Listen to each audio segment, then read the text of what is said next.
Welcome back to the Good Movement Draws Good Movement podcast.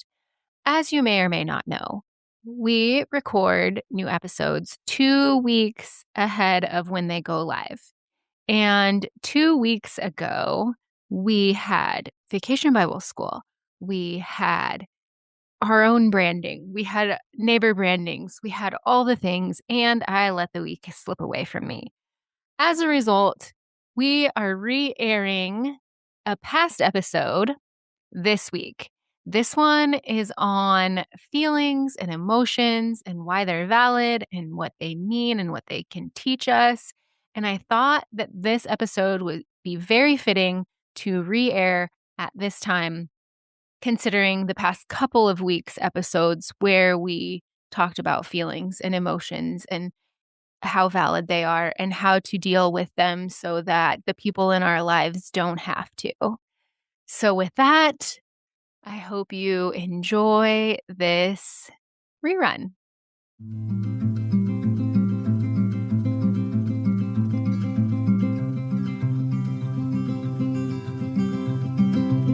I'll carry you, you carry me, we'll help each other through it. Come on and say good movement draws good movement.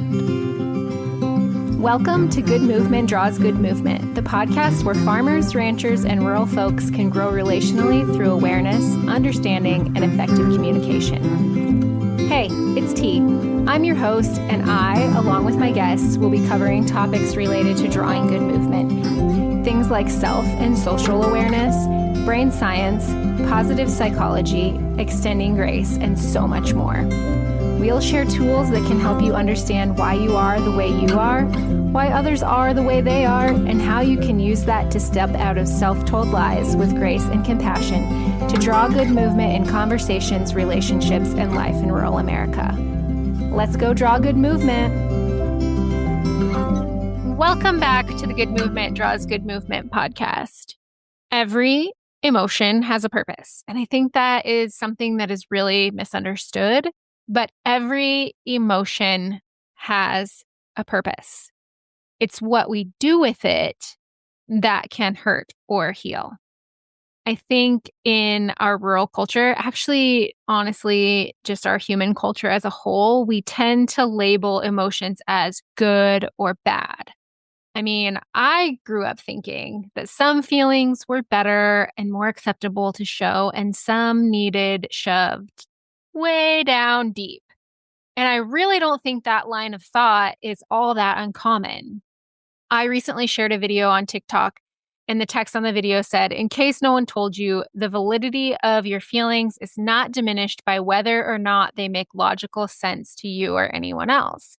And someone commented on that video asking me, if it's not logical, wouldn't you say the feeling isn't valid and that you need to rethink your reaction?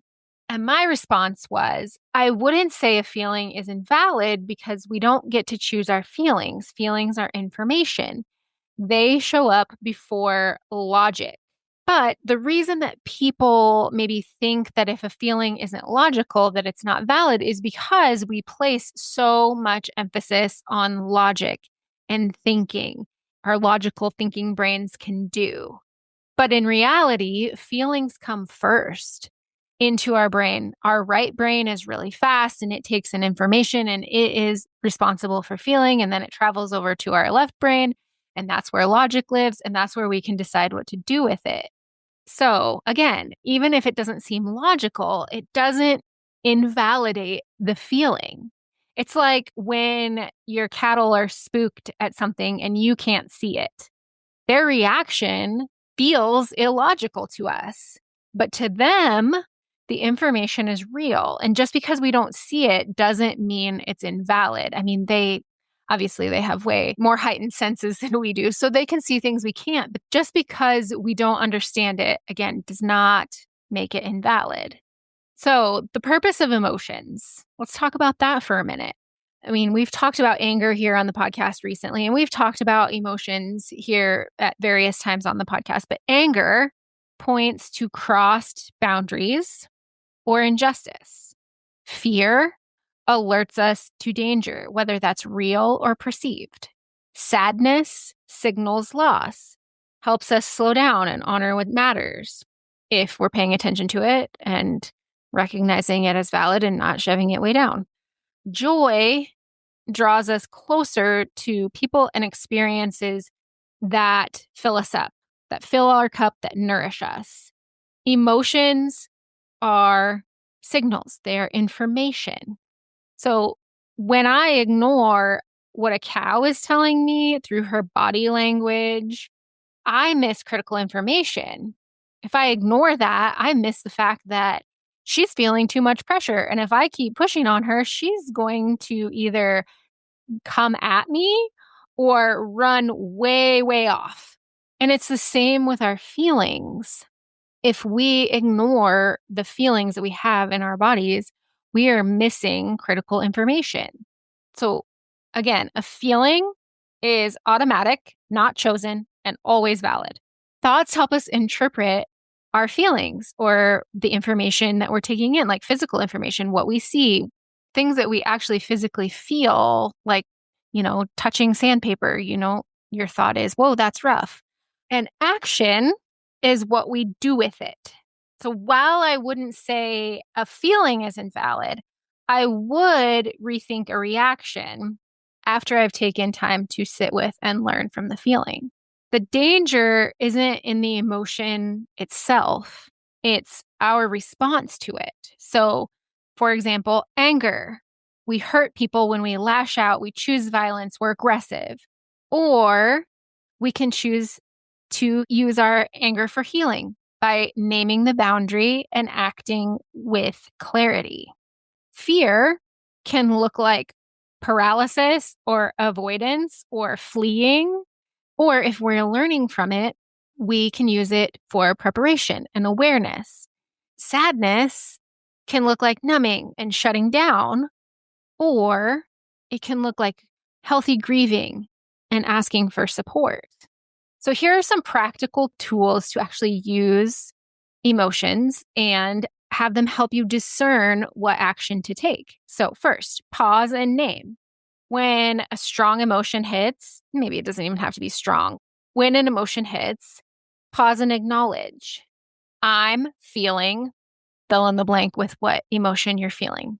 Then sit with it and give it some space, like ruminate on it before deciding what to do. Like let the feeling simmer. And then separate the feeling from action. So validate the emotion without automatically acting on it.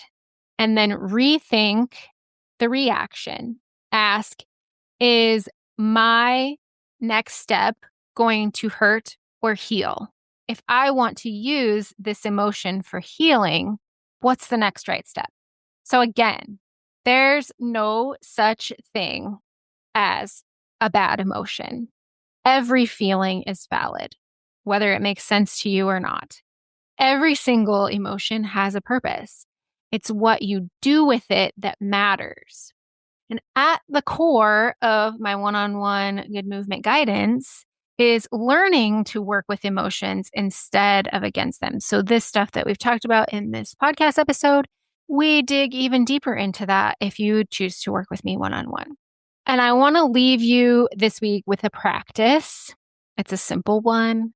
So when a feeling shows up that doesn't make sense, pause and remind yourself, valid, even if it's not logical. Then ask what that feeling is trying to tell you before you react, respond, take action. And with that, until next time, draw a good movement. Thanks so much for tuning in. I'm so grateful for you. If you found value in this episode, I'd love for you to share with others who might also benefit from tuning in. Share by word of mouth, send it in a text, take a screenshot and post it on social media, or share however you prefer. And if you haven't already, hit the follow or subscribe button so you never miss an episode. Until next time, draw good movement.